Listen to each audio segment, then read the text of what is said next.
বাংলার ভাগ্যাকাশে আজ দুর্যোগের ঘন ঘটা। না ফেরার দেশে পাড়ি দিলেন কিংবদন্তি অভিনেতা প্রবীর মিত্র। আজ রাত 10টা 10 মিনিটে তিনি রাজধানীর একটি হসপিটালে চিকিৎসাধীন অবস্থায় শেষ নিঃশ্বাস ত্যাগ করেন। তার মৃত্যুর খবরটি নিশ্চিত করেছেন বাংলাদেশ চলচ্চিত্র শিল্পী সমিতির সভাপতি মিশা সওদাগর। শরীরে অক্সিজেন স্বল্পতা সহ বেশ কিছু শারীরিক জটিলতা নিয়ে 14 দিন ধরে হাসপাতালে ভর্তি ছিলেন বাংলার নবাবখ্যাত এ অভিনেতা। তার শ্যামল প্রান্তরে আজ রক্তের আলপনা।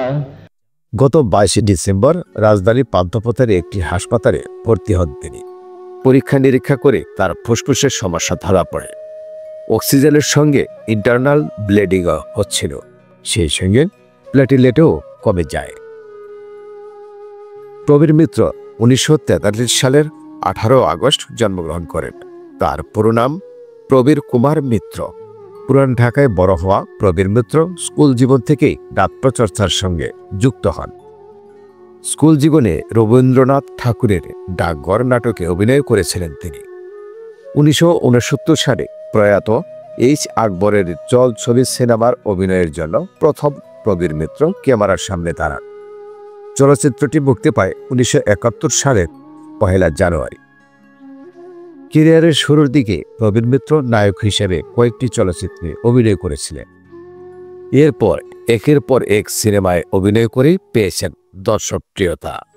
তার অভিনীত চলচ্চিত্রের মধ্যে তিতাস একটি নদীর নাম, জীবন তৃষ্ণা, শিয়ানা, জালিয়া, ফরিয়াদ, রক্ত শপথ, চরিত্রহীন, জয় পরাজয়, অঙ্গার, মিন্টু আমার নাম, ফকির মজনু শাহ, মধুমিতা, অশান্ত ঢেউ, অলঙ্কার, অনুরাগ, প্রতিজ্ঞা, তরুলতা, গায়ের ছেলে, পুত্রবধূ সহ 4 শতাধিক চলচ্চিত্রে অভিনয় করেছেন তিনি। 1982 সালে তিনি বড় ভালো লোক ছিল চলচ্চিত্রের জন্য শ্রেষ্ঠ পার্শ্ব চরিত্রে অভিনেতা বিভাগে জাতীয় চলচ্চিত্র পুরস্কার লাভ করেন। 2018 সালে আজীবন সম্মাননা বিভাগে তাকে জাতীয় চলচ্চিত্র পুরস্কার প্রদান করা হয়। অসংখ্য ধন্যবাদ সম্মানিত দর্শক আমাদের সাথে থাকার জন্য।